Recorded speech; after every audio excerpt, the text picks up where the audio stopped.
Hello, everyone. Welcome to another episode of the Space Road podcast. Today, we have Mr. Sathvik Vishwanath with us. Sathvik is the co founder and CEO of Unocoin. Unocoin is the first Bitcoin company in India. They started back in 2013. And we talked about how Unocoin came into existence and how the journey has been through all these years. We also talked about the regulatory challenges faced by not just Unocoin but the crypto industry as a whole, and how they have overcome it and how the industry has matured today. Timestamps are mentioned in the video timeline below. Do check them out, and I hope you enjoy this conversation.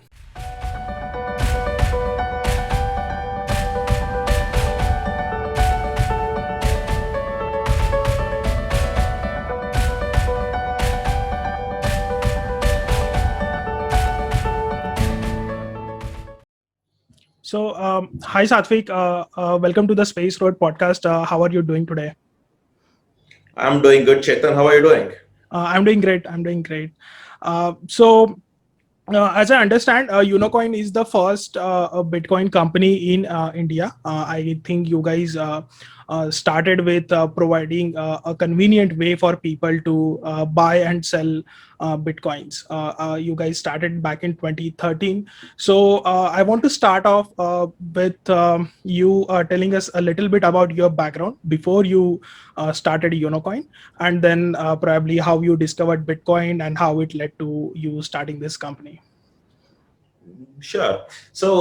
In 2008, I completed my MBA from University of Melbourne.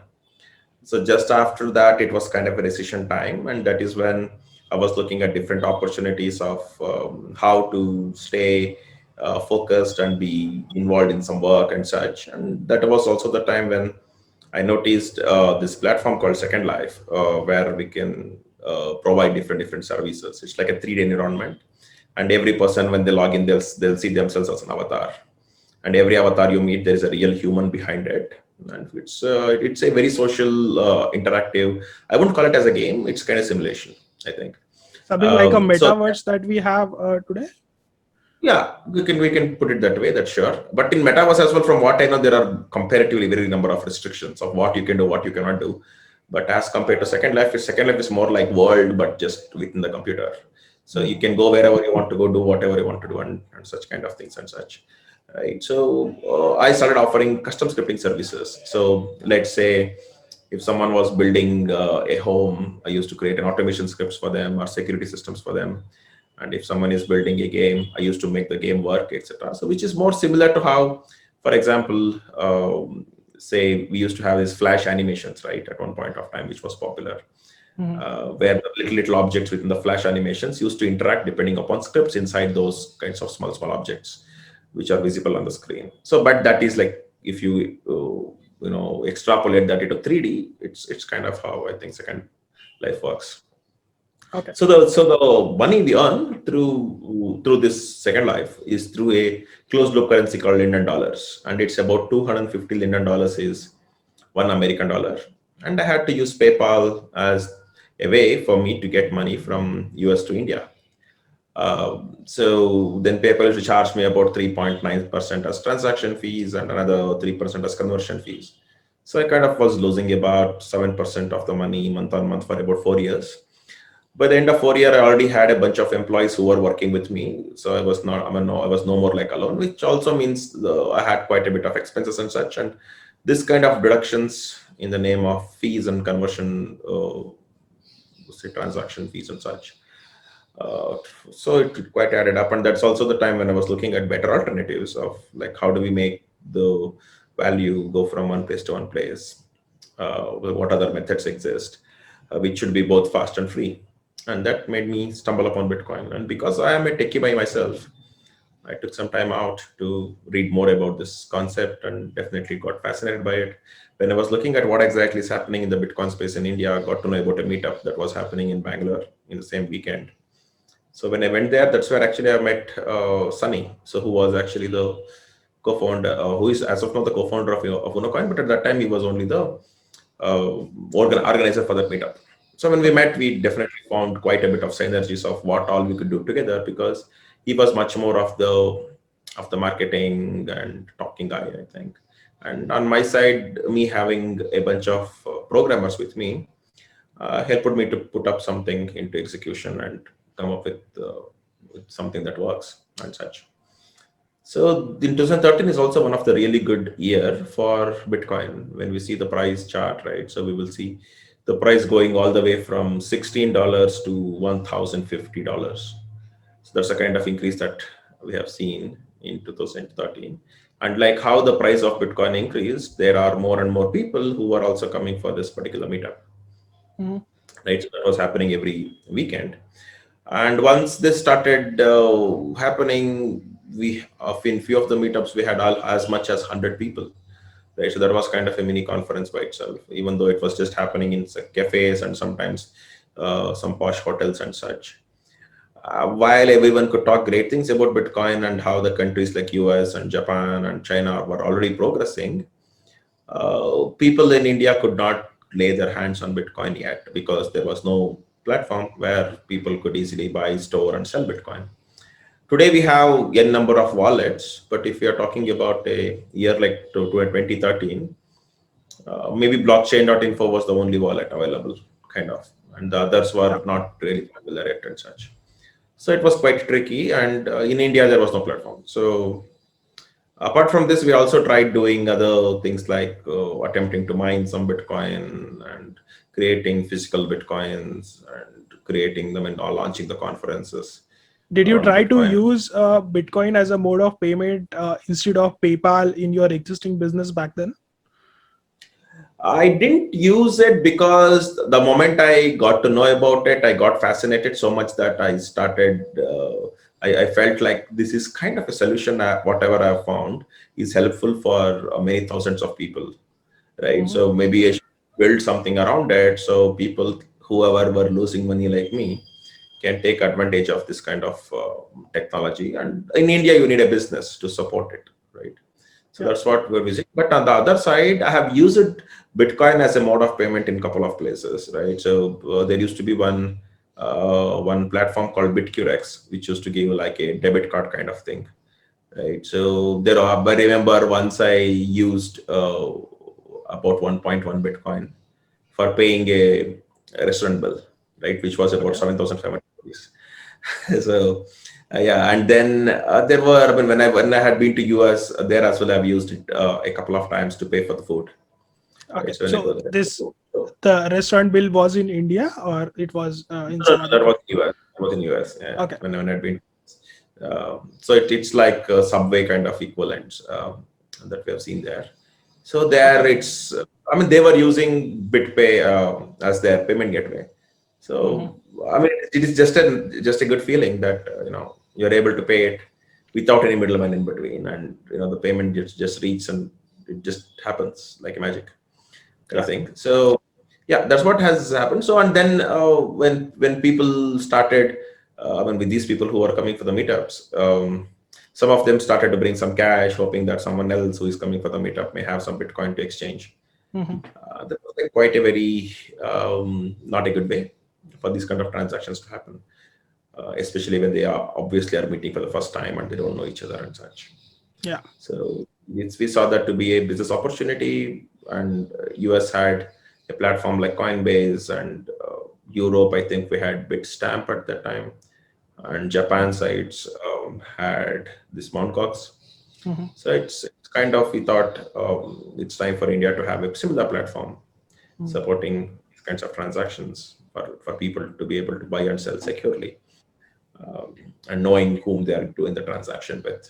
So yeah, Okay. that made us to start Unocoin in 2013 December. Okay. Okay. So you um, basically you stumbled upon Bitcoin while looking for a better payment alternative for your existing business, and Yeah. then you started interacting with people who were also trying to figure out what Bitcoin was, and eventually you figured out that there is a need uh, for people to exchange Bitcoin with one another in a better way, or there was no Yeah. infrastructure at the point here in India. So Yeah. yeah, so um, So how did you start Unocoin? I mean, did you bootstrap it completely on your own, or you got funding from somebody else at that point of time? And what were the products that were offered initially when it was started? I mean, initially, because I had a bunch of programmers with me from my previous business, I just pulled two of them out from the present, like one of the projects we were working on. Mm-hmm. And then we were able to create the platform in about 3 months, less than 3 months time. But it was simple buy and sell anyway. And then we launched it. So I did definitely from day one onwards, or let's say from week three onwards, there are some like good transactions started happening. So which means it started, bringing some kind of revenues for Okay. sustaining of the company itself and paying the salaries and such, taking care of utilities and rents, etc. So that was easy. Anyway, like me or other co-founders were not taking salary at that point of time yet. Okay. So then I think in just like 15 days after we started, maybe 10 days after we started the platform, we got an email from Barry Silbert, checking, okay, I got to know about your platform. What are your funding plans? Keep us updated. We are looking for opportunities in India and Bitcoin space. And we Okay. ignored it initially, thinking that, yeah, I mean, I don't think we need funding because people are coming, they're buying, and they're getting settled in money, and we are earning some money already. Okay. But after that, maybe another 10 days down the line, again, we got one more email saying that, okay, we are watching you, like, let us know, kind of thing. Mm-hmm. So that meant, okay, maybe we will have to raise some funding so that we'll become a little bit more aggressive in the market and grow team in size to some extent, maybe have an office, another office, which is more like a corporate office, etc. So I'm from a town called Tumkur, so which is about an hour and a half away from Bangalore. And Mm-hmm. my other co-founder, Harish, is also from Tumkur. So me and him actually met in a internet cafe in around 2000 year, I guess, 1999, 2000. Oh. So Okay. since then, yeah, so we were actually going to the same cafe. Yeah. So since then, we have been quite good friends. So and when I was going to these meetups, after second meetup, I guess, I started pulling him towards, okay, like there is something happening. You should definitely be seeing this. You should learn, like there's a new technology and such, and it's like interesting. So he started coming along with me as well. And yeah, I mean, after we started going to meetups, maybe we would have gone to about 30 different meetups, like 30 weekends, before we even started Unocoin. So yeah, I mean, he was able to interact, he was able to understand, etc. as well. So I mean, he's a computer science engineer from Tumkur, Okay. and was, I mean, initially he was, I would say, too enthusiastic to provide Wi-Fi based mesh network for the entire town, but the town was Okay. not ready for it. And then he got into the manufacturing of passive antennas. So he was still working in manufacturing those passive antennas, like for the networks. When I started pulling him for the meetups and such, and we started seeing this to be a like much bigger opportunity, right? Okay. So our another co-founder is Abhinand. So he is actually a computer science engineer as well from RV College in Bangalore.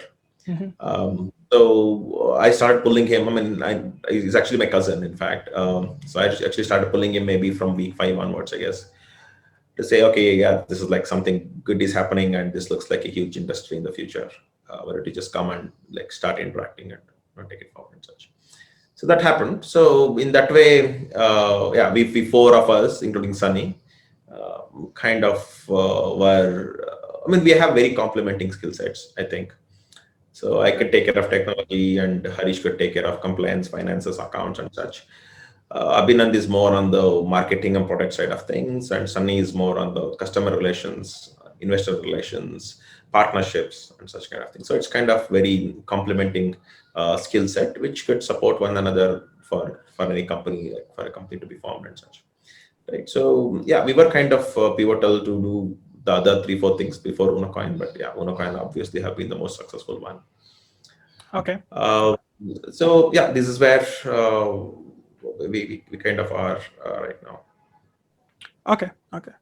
So uh, So I think 2013 was one of the bull runs in Bitcoin, and then again, it went into a bear run for like from 14 to 16 or early 2017. So I suppose, I'm not sure of this, but I suppose whenever there is a bull run, it is quite comparatively easy to onboard new customers, because it is being covered in so many media articles. Mainstream media is covering it, and everybody is hearing about it from their friends and families and such.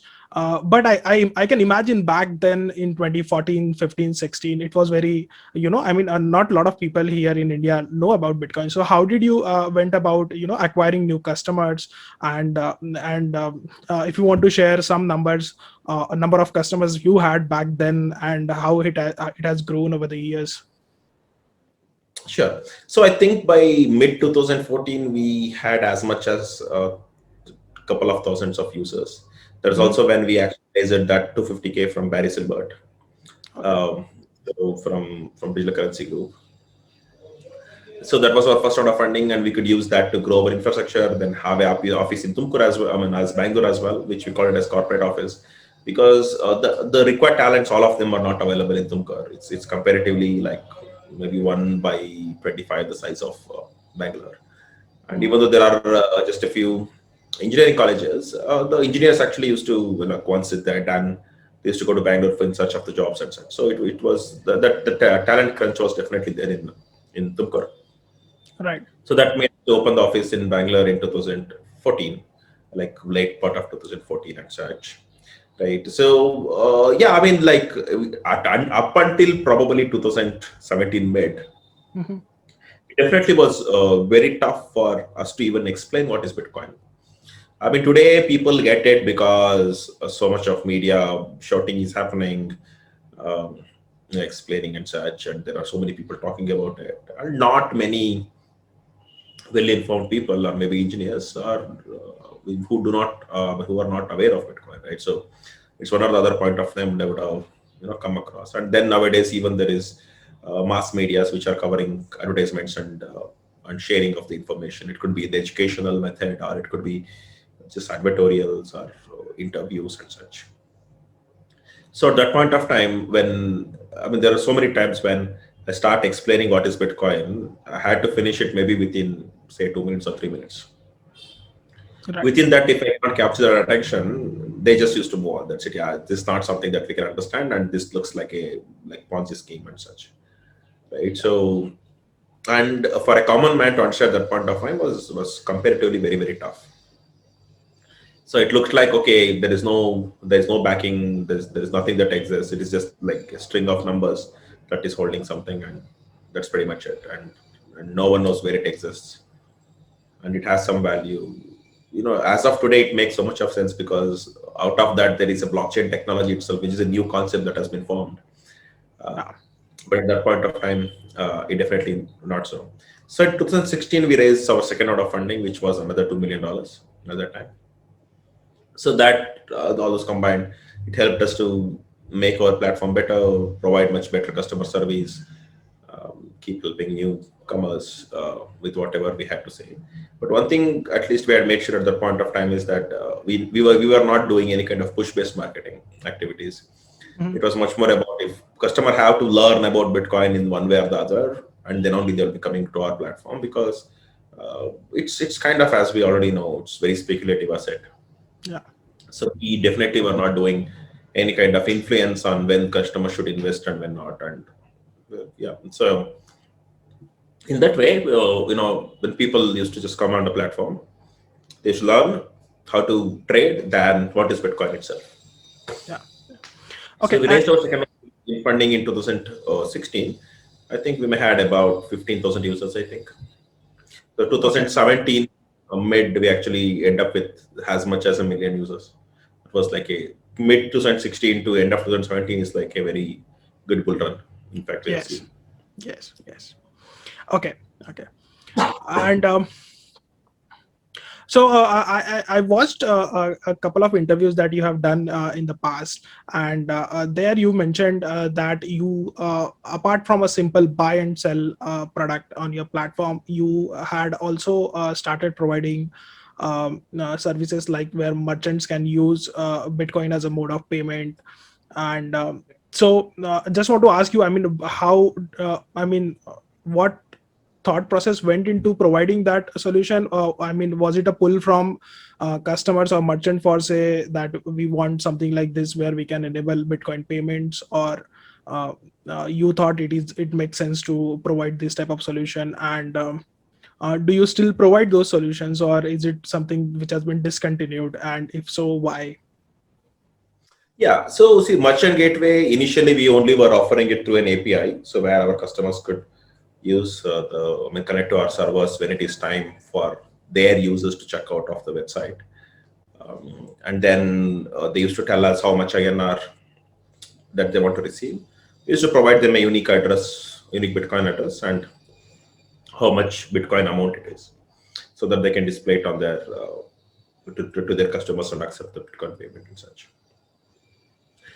But at that point of time, I don't think that like merchants was really, I mean, they don't know. I mean, Yeah. in fact, but when we started telling them that, like presently, when you are using credit cards, you pay as much as 1.52% fees, and it takes 2 days for the amount to settle and such. But this is a new mode of payment where the customers will be able to pay you like instantly, and you get the settlement amount without any kind of reductions, without like 0% transaction fees Mhm. within next 2 working hours itself, right? So that was a kind of pitch we used to do. And as we all know, right? So I mean, Bitcoin today is now seen as a speculative asset, but technically speaking, why it even existed or why it is even born, right? Is to enable fast and free transactions on the internet. So that's pretty much the simple reason Yeah. why this concept even started, becoming bigger and started making a name for itself. But right now, it has acquired so much of user base and the trust and the network effect in such a way that it has kind of ended up with it being an asset and a lot of other such protocols, which are like more of the clones of these kinds of Bitcoin, right? Is kind of getting used for some kind of payment, right? And because this continues to be so speculative, the merchant also is a little bit wary about, okay, what if I accept it today and tomorrow the price falls, and because his margin itself could be in terms of a couple of percentage, so it will be like eventually become quite a hit if you don't plan his selling of bitcoins properly. So Yeah. we gave them this particular feature where we provided him the locked-in rate, and as long as the Bitcoin payment happens in 30 minutes, we used to honor that particular rate, and the money used to reach him in like 2 working hours. So we had as much as about 2,000 merchants at that point of time. We had merchants doing yeah, so providing web space. There was a school which was accepting fees in Bitcoin. Then there was a flight portal, then a train portal and a bus portal as well. There were a few companies which were offering web space and services, and there was also some portals which were selling e-vouchers of various branded, various e-commerce companies and such. Right? So that was quite a, and when the banking issue happened in 2018, so when the Reserve Bank of India gave out a notice to the banks not to provide services to the crypto companies and its customers, yeah, we could not provide them the money anymore, right? So we had to discontinue those particular services. But right now, the service still exists, but in a little bit of different form. Okay. So we have those similar, I mean, same APIs, whatever we had at that point of time.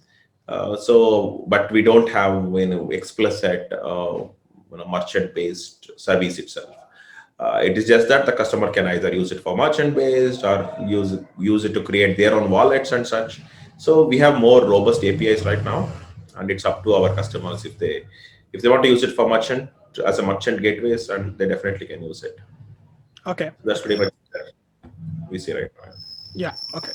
uh, Really interesting to know that. I mean, the reason Bitcoin was created was to enable peer-to-peer payments without intervention of any third party, and adoption happening on that front, I mean, people really using it to say pay school fees or buy web space, or even do this online portal transactions and such. I mean, I think that was, I mean, one of the best use cases or service that can be enabled by Bitcoin.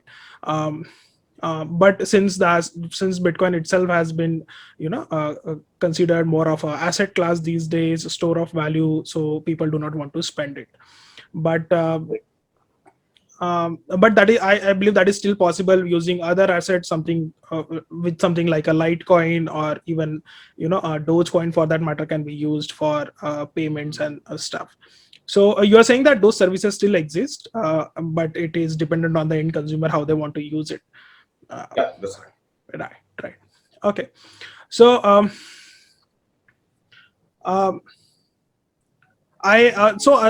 I understand that you were active on these services till RBI had that circular mentioning that banks can no longer provide services to crypto companies. And I want to talk about, I mean, how what happened after that circular from RBI, how it has impacted your business as a whole, or crypto industry as a whole. And I know you guys, I mean, the industry has fought back, and that decision was overruled back in 2020. So what were the challenges faced after that particular circular, and how what is the effect that had on the crypto industry overall here in India? Yeah, so the notice that went out to the banks, comparatively, I would say it's like very watertight, which means it kind of not only said that the banks, it also said NBFC holders, it could be cooperatives or other societies, like everyone inclusive. So open to even cooperative banks as well. So, Hmm. so that kind of reached everyone. But also in the notice, apart from the mentioning that the business or entities, they also mentioned like customers, right? So like the end consumers, which means the bank should also not produce or not provide the banking services for end user, whoever are dealing in cryptocurrency. So that Hmm. was a kind of thing, and I mean that made us obviously that was a backbone for us to take money from our customers, help them buy Bitcoin, and if they are selling Bitcoin, to give back money to their customers, to those Hmm. customers, right? So when we saw that, okay, the customers are having a problem, we are having a problem, like all of us lost access to banking for doing these kinds of transaction, due to which we actually had to kind of go into a hibernate mode Hmm. to only provide basic services. I mean, we were providing crypto to crypto exchange at that point of time, but that was also, when it comes to volumes and such, very limited in nature. And we carefully thought we don't want to do peer to peer because even the consumer, end consumer, was a part of that particular notice. Hmm. So, in other words, if the banks end up doing a transfer from one user of an exchange to another user of an exchange in the name of peer to peer without knowing what they're doing, and if it is used for cryptocurrency swapping, then it's again the violation of this notice, because the notice said not only entities but also consumers, right? So that's the Okay. reason why we didn't do peer to peer. But there are other competitors who did it, which kind of has worked out good for them. But I don't know if how it, if it has any reciprocations in the future. But yeah, so that made us to downsize our team and go down our expenses, and on the other side, understand that this is not supposed to be the notice that the Reserve Bank can send directly. So we had to fight back. Hmm. So apart from the association to which we are a part of, and there are other companies as well who were a part of, and in fact only Wazirex was there at that time out of the ones that exist today. Hmm. And then yeah, there are others, the few others called by Ucoin, and the others as well. But comparatively, out of the notable ones, I would say was we definitely didn't have BitBNS. I mean, even today we don't have it in the association with them, and we don't Zeppe was have also not part of that association. in initially, yes, they were, and then they thought they are leaving the country, right? So they went to Europe to service, and at that time, yeah, so they were not a part of fighting back. In fact, Hmm. hard. So and Wazirex actually was launched maybe like 2 months before this notice came out and such. Hmm. And when it comes to Coin DCX and Coin Switch, I mean, they only signed up as members of the association like a few quarters back. Hmm. Like they were not in it till like very recently. After we winning the case, I think they got convinced that okay, this association has some power, and fighting together is like more beneficial and such. So yeah, and apart from saying that it is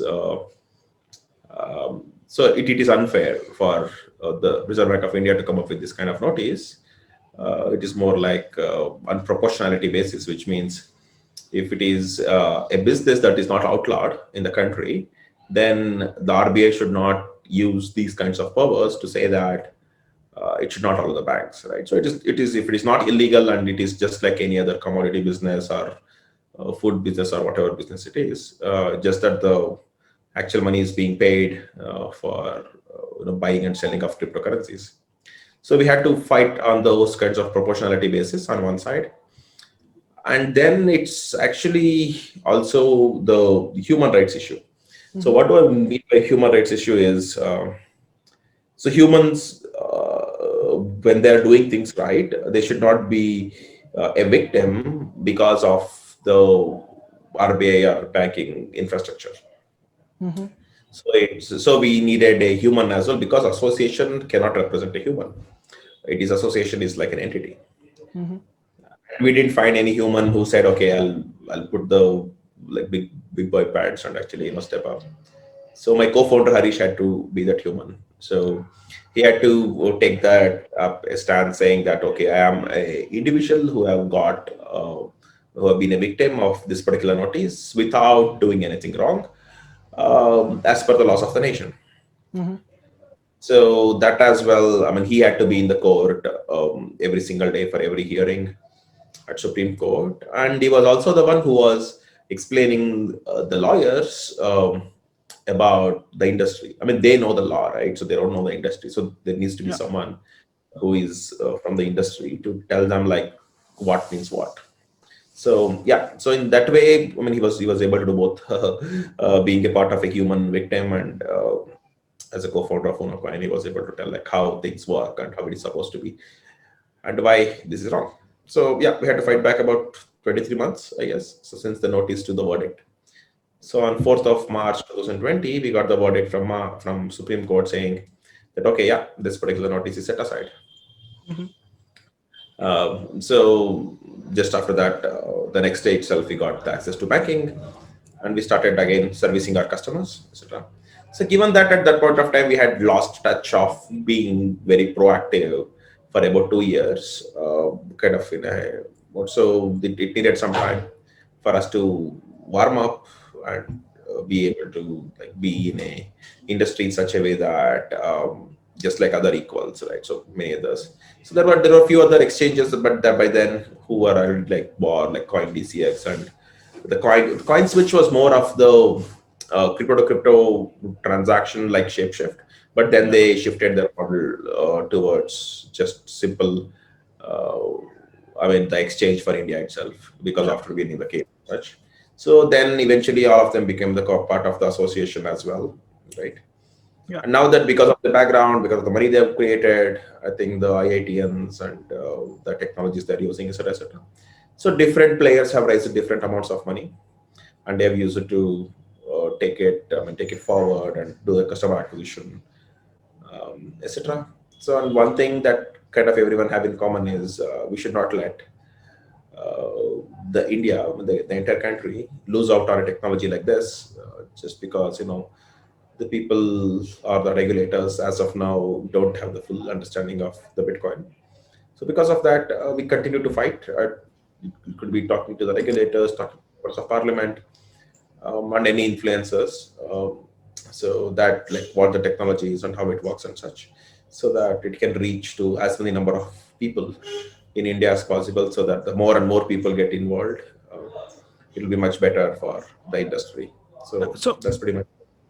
yeah. So I mean, I always wanted to know this. I mean, what was RBI's reasoning to put out such a notice, and I mean, what was their logic behind this? They said that they have done internal studies, and analyze the nature of this business. And if somebody has really done a study and understood the business, then it doesn't make sense to cut off banking access. So, what was RBI's reasoning behind putting out that notice? So the first notice from RBI came out to like general public just after a week after we launched Unocoin. So I Okay. think that was on 26th of December 2013, and we launched our platform I think on 15th of December. So it's like 11 days, Okay. right? And at that time, all they said was, okay, we know this something like this exists. There is something called Bitcoin, Litecoin, and a few others. And then we also want to caution users about the volatility, which will cause the financial risks. And there are security risks involved because people just could lose whatever credentials required and they lose access to their money. And then there are legal risks because there is no regulation, proper regulation, and if the actual regulation comes up in the future, and if it is against the public interest of whoever already have got into this particular place, it could be a legal risk as well. And also, if they're accepting Bitcoin from someone who is unaware, right? So if it has some stolen Bitcoins or hacked Bitcoins or Bitcoins acquired in through any kind of illegal means and such, so it kind of taints the entire trail, right? So these kinds of things, I mean, they had warned with a notice. They So it actually was more of did a this. cautionary notice that you should be careful about this. Yeah, you should know what you're doing, right? So, and you could lose all the money. Hmm. So they did that for another 4 times till 2018, which was more or less very similar, the Okay. same notice. So they issued a total of 5 notices for the 5 years. And in 2018, I think I mean, the way the bull run happened, I think, and we are exactly like unaware of the reasoning behind it. But Hmm. the notice that came out in 2018 was much more aggressive. But that notice was actually given to banks, not to general public. They just asked the bank to stop providing services, like as simple as that, right? And they had said they have done some kind of research and such, and that was also a part of the trial in the court. But Hmm. the research that they had done were probably looked to be very insufficient, so due to which it couldn't stand, and they had to lose the case at the end. Yeah. Yeah. So, but this has set back the industry as a whole by almost 2 years. So I'm sure you had a lot of losses on the revenue side. Also, I'm sure you have lost a lot of customers along the way. So. So once we have the verdict back in 2020, how has the industry evolved after this particular fiasco is behind us? So we know that there are multiple exchanges here now, like CoinDCX or WazirX or CoinSwitch, and so how I mean, how the sentiment has gone up and how the industry has evolved after this particular notice till today, and especially given that we had another bull run this year, bigger than by what we had in 1718. So how it has changed now. Yeah, I think the outlook definitely have changed. The way people look at it, the way media looks at it, and such. So now the speculation is about how the government treats it. So, but no one is trying to say that individually, yeah, this technology is bad, etc. So that kind of views actually don't exist anymore because this particular industry have proven again and again and again that it is much more thriving and continue to exist and become bigger and such as month and month passes. Right. So, in fact, even though when we say it's about a 2 years of setback, I would say it's more about 3 years of setback because the next year was more required for the cope up of whatever was lost. It's like more like COVID, right? So, Yeah, if you lose 1 year, then we actually lose 2 years because to like figure out and get back to where things were, it itself will take next some time. maybe half the time at least and such. So we lost about 2.5 years is what I think at least. So yeah, but since then, which means we after that we had a good 9 months period, I guess, till now. Hmm. Yes. So during which the volumes have gone up, the customers have gone up. There is more interest in the people, and nowadays we're actually seeing Bitcoin. It could be in the advertisements as Hotstar, or it could be in the cricket, Hmm. etc. as well. And then there are comparatively like some of the education portals which are teaching about this kind of technology and how it works and such. And now there are even self-regulatory framework that is being put forward by the association, and then there is some kind of self-regulations when it comes to disclaimers of, I mean, whenever companies does any kind of advertisement, so how exactly they should be what are the information that they'll have to give to the to the end consumer about the risks involved, and what if it goes to zero and such, right? So these are things it's kind of have addressed. So in that way, I think it has definitely matured, and it is more looking to be like becoming like many other matured industries over time. So it's on that path, is how I see it.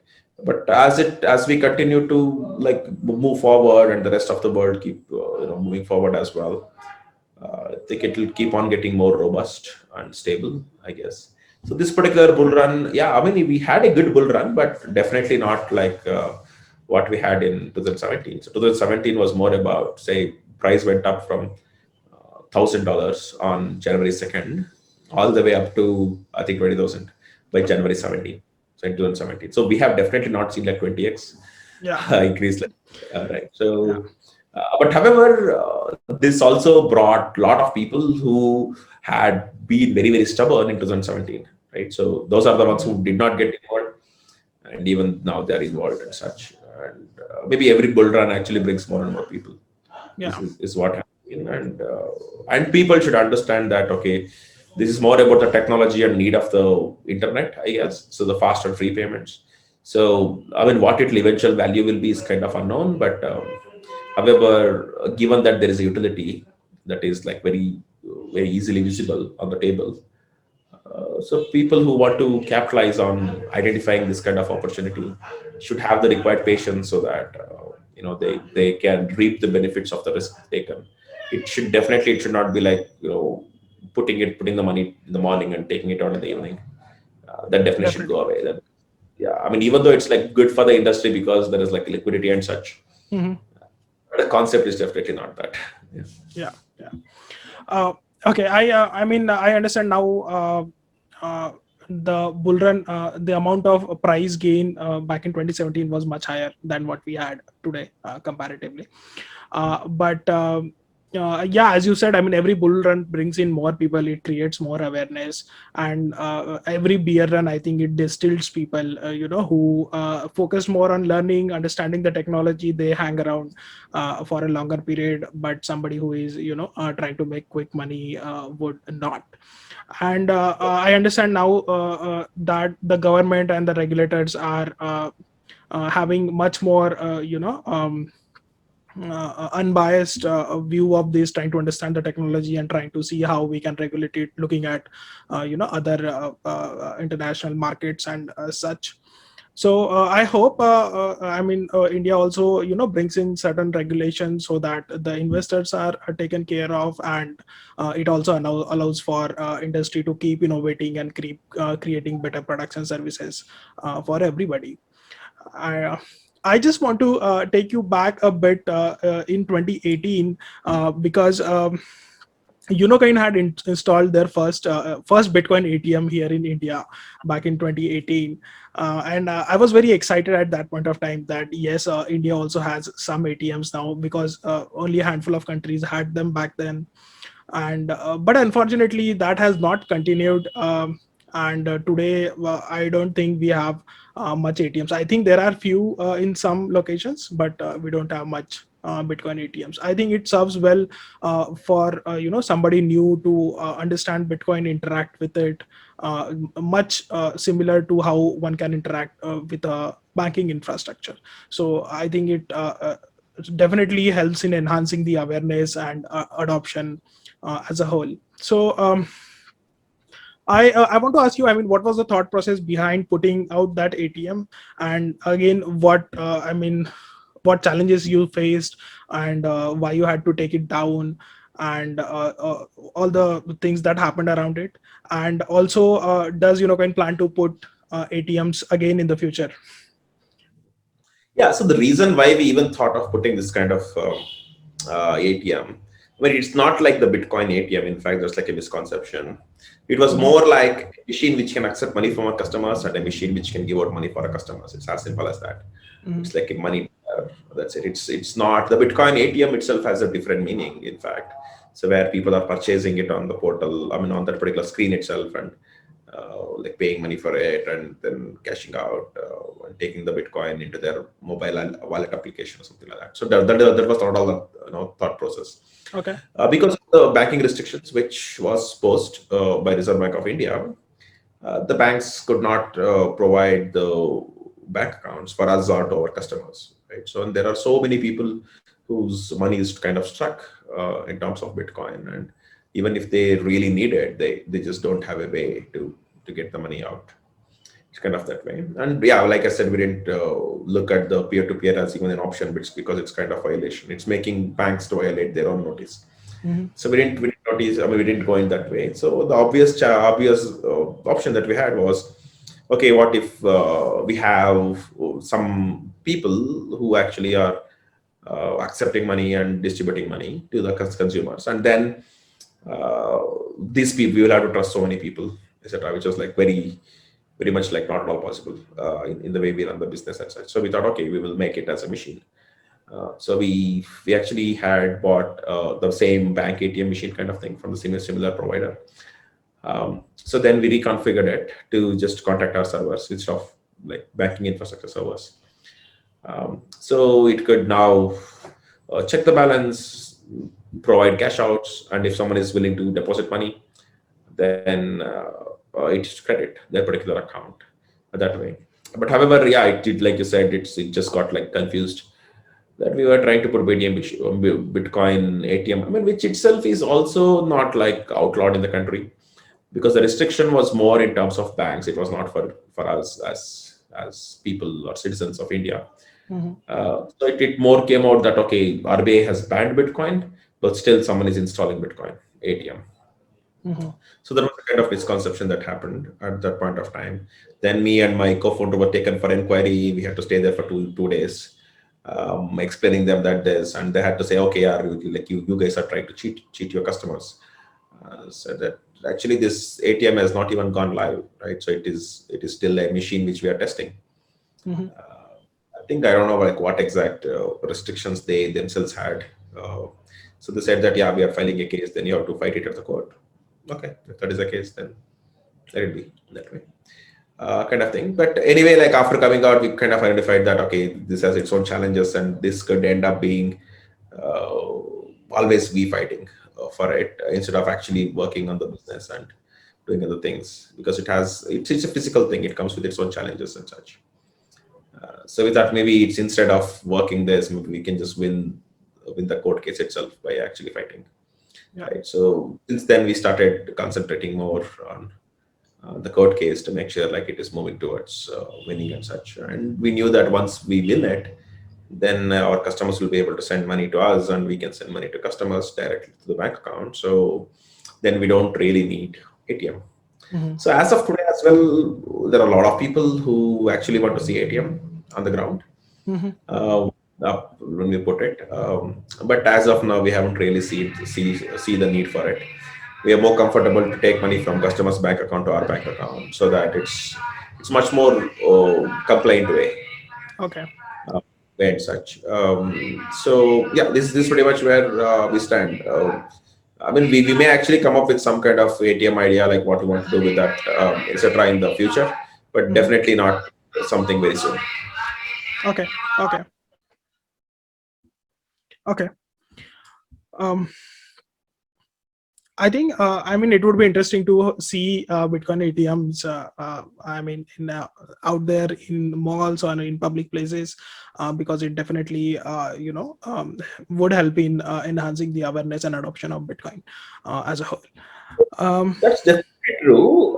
But however, if you see now, there are enough advertisements and the media is doing their job of yeah. actually doing it, right? So it don't need to be physical in front of your eyes. It is like everywhere, right? So there are so many influencer marketing. It could be content marketing.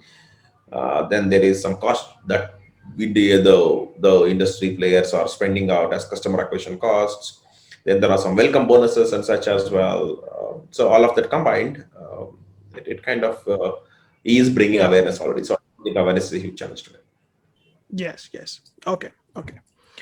Um, yeah. So something a bit about I went on the website of Unocoin. It said that you had like more than 1.5 million customers as of today. And if you want to talk about the demographics of those customers and uh, a bit about that. Sure. I think some interesting trends we have seen, demographics and such. So we used to have, say, between like 12% to 15% of them used to be female, like till a couple of years ago. Hmm. But if you only see the new numbers, it looks like the female investors have increased, the number of female investors. So it goes as much as 18-20% sometimes in some of the weeks. So which means there are more females who are actually, are understanding it and taking decision to be a part of it and such. When it comes to the age range, it's very obvious. It goes from say between 25 to 45 is like maximum, because it's also the population where they're kind of tech savvy and they understand what this technology all about, and are willing to dip their feet, I Hmm. guess.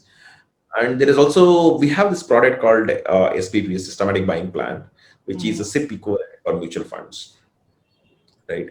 And here in this particular plan, customers can like park some Indian rupees in their Unocoin account, and then configure this option in such a way that every day midnight at 12 a.m. Some amount of bitcoins is bought for a particular amount of Indian rupees, which means, let's say if I set it as 100 rupees Hmm. every day, then every day at midnight, whatever is the current price of Bitcoin, 100 rupees worth of Bitcoin is bought. And people can set this as low as 10 rupees. Hmm. Um, so someone who can even do like 300 rupees per month is what they're putting into the account of Unocoin, and they are running it for 10 rupees every single day, right? So even that's a kind of possibility, and such.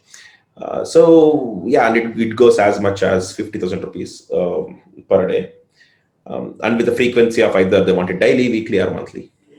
Okay. Okay. Right? So we have actually seen good traction for this kind of product, because there are so many people who are also seeing this as an investment opportunity, Yeah. right? So and want to invest over long term. So we have this product since 2014 already. So this is already like seventh year of the product, Hmm. and we have seen more than 99% of the customers who have opted for this profit are opted for this program are in profit today.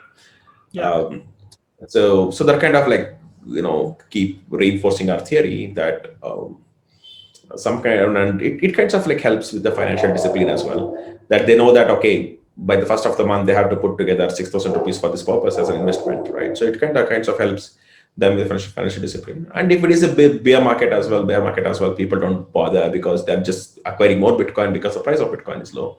Yeah. And when there is a bull market, obviously, they would start looking at the profits, like how much they have done and such. And it kind of have like a lot of them have decided to keep it long term and such. Yeah. So in our platform, the way we ourselves position, I think we are more user friendly for the newcomers. Like with Mhm. the single click of a button, they're able to buy and sell. And also the people who want to stay invested in Bitcoin or any other cryptocurrencies for long term, right? So that continues to be our focus. Uh, and this exchange, whatever things we're talking about, is somewhat a distraction, even though it's a part of our business for a normal user, because they're trying to make little money and they're trying to lose money. Like it just makes the market liquid. Mhm. But however, the people who believe in technology usually are more the long-term guys, and the one who want to do this as a part of investment because there is some money in it, will be more looking at intraday trading or short-term of investment opportunities. Is how I'm seeing this as. I mean, in our platform, we obviously have customers from 18 years of age, because we need them to have the PAN card and bank accounts, which means like they should be 18, um, and all the way up to like 96, 97. So we have seen some like very old grandmas who are like Yeah. 95 years age as well, signing up on the platform. Yeah. The teenage lad, I think they would have taken some help from their maybe grandchildren, I guess, or great grandchildren. I don't know, Yeah. For sure. but yeah, that's quite range. It's very wide range. Yeah. Yeah. Yeah. Good to have that kind of wide demographics, right from 18 to 95. And also interesting to know that the number of female users have grown over the years. And Yeah, you talked about systematic buying plan. I also felt that, I mean, one of the best features, that was one of the best features of Unocoin, and I think not a lot of other companies offer that type of a plan. I'm not aware We were completely. actually the first ones, not only in India but for the world, to Okay. offer this kind of plan. Yeah. So Yeah. we, there were no one in the world had that when we introduced it in 2014. But right now, actually, like a lot of them are figured out because see at the end when this entire exchange game starts and we see a lot of features from mutual funds being carried on to this and margin trading and derivatives as in like the futures and options. So all of these, whatever can exist in the capital market, all of them have actually eventually come down for this particular industry as well, including yeah, whatever different things that was possible in mutual funds, like creating a bucket of different Yeah. coins and calling it with a specific name, and Yeah. then in that way, try to perform. So all of these existed in capital markets are now kind of available here as well. Like But yeah, so some have like indexes also. Somebody would be having a Bitcoin index, and then probably an ERC20 index. Those type of products also exist. yeah, they do, and we actually have one product on our mobile apps called Crypto Basket. Hmm. Um, so where I mean, it's also like little tough for many people to actually do research on maybe 30, 40, 50 different tokens, right? So, but Yeah. if they want to take an exposure in such a way that depending upon the market cap or volume or the price in some way, then yeah, with the click of a button, they'll be able to place multiple orders against different assets at once. Hmm. And then yeah, in that way, they're just spreading their entire investment amount into maybe 20, 30 different coins. Hmm. And then that will be bought and will be kept, and yeah, they're taking their risk in that particular fashion because they don't maybe they don't have enough time to perform research, I guess. So it could go from Bitcoin, Ether, Litecoin, Dash to some 30, 40 different ERC20 tokens, so all of them combined. So it's just a single click of a button. They're just spreading depending upon the pro rata basis, depending upon the volumes or Yeah. depending upon the price and yeah. Yeah. Yeah. Okay. Um, Okay, so I gotta ask you about what do you think of the? I mean, first of all, the crypto industry as a whole has matured over the years here in India. We see a lot more companies, not only exchanges, but there are some other people working on all different types of solutions, like with Matic building a layer 2 solution for Ethereum, or with something like an Instant app, which are developing an innovative way of doing a decentralized finance in as less number of transactions as you can do. So what do you think of this particular trend, decentralized finance and potentially NFTs, and does Unocoin have any product offerings related to these trends in near future? Sure. Yeah, I mean, this is one of the industries where things change very, very fast, right? So what used to be the trend maybe 1 year ago is not even a trend now, Hmm. right? So it's come and gone, right? But however, whenever this kind of surge in trends, particular trend happen, and if it goes away, it leaves with a very strong footprints with some of the projects who have really done good and want to sustain for long term, right? So when it comes to DeFi, probably we might have seen about a few hundreds or maybe thousands of new tokens that have taken birth. But what remains today, maybe some dozens or maybe some hundreds, right? So the bad ones will obviously like just go away without when they don't have commitment towards it and such. Yeah. So eventually there will be the players who will stand and work for it long term. So it's very similar when it comes to NFTs as well. So, but however, we being an exchange, we leave the discretion of what our customers want to invest in to our customers itself. But from Hmm. what I remember, we have a few tokens which were born out of this DeFi, the boom run or the trend that happened, which are kind of directly or indirectly serving them, and also for NFTs, right? So, and it's up to our customers to do their research and if they want to get involved in something like that. So one thing I'm usually like afraid of doing is as soon as the boom run happens, like listing it, right? That Hmm. definitely will really get great value when it comes to the volume Yeah. and revenue to the exchange. But however, it will be making way too many people more poor. right? So because in that kind of boom run, whoever invests it, and then they see the price drops by 1/10 in like no time. Mhm. Um, so even though it's good for business, given this is an unregulated space, we kind of are cautious and want to introduce it to our customers when there is some kind of stability established. Then the moment on one side it gets introduced, and then on the other side they just start approaching exchanges to get listed. Some list it, and then in no time it just like vanishes to thin air. And then the exchange says that yeah, this is not having enough volume. We're delisting it. And it's the kind of like for the as far as exchange is concerned, they're obviously following their own terms and conditions, but we should be more thinking about a common man. So Yeah. who kind of Yeah, so this is one of the things that I actually intended to ask you but missed on. So what are the key criterias that you have before you decide to list any particular token? uh, Sure. So, I mean, the first and few things that we see is, say, obviously the founders. So, who are the founders? What are the credentials? And since when they are in this crypto space, and since when this coin got introduced, how many exchanges have listed it? What is their volumes, etc. as well, and what is the traction? What is the community behind it? What is the true utility behind it? Mhm. Right. So these are all like the. I mean, we don't have any rules as such as regulations itself, right? So Mhm. if it comes to say like what are the rules for a company to get IPO listed in NSE or BSE, it's kind of like much more straightforward, I guess, because there is obviously like a set of rules that is very precise. But when it comes to this kind of coin-based offering, it's we don't know. Like there is no such standard rules. There are exchanges which have very very lenient rules. They list anything and everything, Mhm. and there are exchanges which have so strict rules that they will wait maybe more than a few quarters after the coin is introduced before they take it up and introduce it on their own platform. So it could be say Shiba coin or whatever, which made some news, right? So some exchanges are, oh my god, this is like next Dogecoin. So then they introduced that, and then it lost what maybe like from its peak, it has lost say 80-90% of the value, Yeah. 80 to Yeah. 90, which is like a huge thing. And the way Shiba coin became popular is because of Dogecoin becoming popular, Yeah. right? So those kinds of like wrong intentions or wrong examples behind the scenes, uh, people losing money is like unjustified. That's how Yeah. I see. So we usually are cautious about it. Okay, makes sense. Totally makes sense. All right.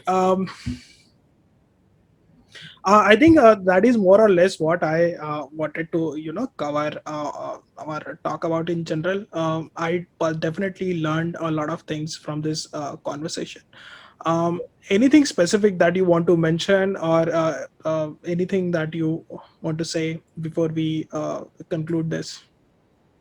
Yeah, I just want to say, I mean, it's usually last comments that I give to my own customers, or like anyone in this particular space, that don't invest in crypto by taking debt. So that's Hmm. like the very risky thing you could do. And know that once you buy it, there is no obligation for anyone to buy it from you. And it continues to be experimental in nature. It's everything is technology based. It is kind of proven since 11 years, but that's definitely not as long as we had other investment opportunities like mutual funds or equity or commodities in place. Yeah. So for a risk averse investor, he should not take more than 5% of his total portfolio exposure into crypto. So he should be like very careful. But however, if whatever is assumptions and our assumptions and our projections continue to be like right, that 5% whatever the exposure for crypto itself can actually become a huge part of his portfolio in the future. Yeah. But that alone does not permit or warrant them to take too big exposures, especially if they're risk averse and the money, the savings that they have really matters for their life. So yeah, just be cautious with investing and do your research before investing. Always look for some kind of utility behind it. And because others are saying if you're investing, then definitely it's like wrong. Yeah. It's the first step of failure. Yeah. Yeah. Yeah. Okay, Sathvik, what is the best way to reach out to you or follow you on social media? What would you recommend? Sure. I think the only place where I'm somewhat active is Twitter, Okay. and my handle is @Sathvik, Sathvikv. Okay. So I mean, my DMs are open. So when customers or anyone who writes to me, Yeah.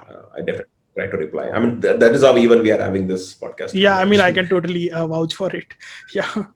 Okay. So, yeah, that's pretty much how it happens. And since like a few months, I think we also have an offer that is running on our platform that the new customers can use Uno's 50 UNO 50 to get 50 rupees worth of Bitcoin whenever they Okay. sign up and such. And our exchange, when people are placing the bid orders and ask orders directly, Hmm. we have it at 0% transaction fee since maybe a year already. Okay. So which means, let's say if I'm trying to sell one Bitcoin for 30 lakh rupees, I'll get all 30 lakhs, not even a single paisa less. So that's kind of like a good thing. And that also allows, the people who have decided their life to be like speculation to buy and sell even for a 1 rupee difference. It's all up to them. Yeah. um, so yeah, those are the things that right. And yeah, Chitra, it's good to catch up with you, and I'm glad to be a part of your podcast. Yeah. I mean, it's my pleasure to have you here, and thank you very much for doing this. Hopefully, we get a chance to do this sometime again in the future. Sure, it's the cryptocurrency industry in India is like a movie, I think. Yeah. I don't know if you have completed one part or two part, but definitely not near the end of it. So it's kind of seasons after seasons. For sure, we'll definitely have another opportunity. For sure. Thank you so much, Yeah. Sathvik. Thank you very much for watching till the end. I hope you gained some value out of that conversation. If you enjoyed it, make sure you like, make sure you subscribe to the channel, and do share it with your friends or family who would be interested to see this. And if you have any questions or if you have any suggestions for any future guest on the show, please let me know. I'll try to approach them and have them on the show. The Space Road podcast is also available on leading podcasting platform, audio podcasting platforms, and make sure you check that out. And thank you once again. I will see you in the next episode.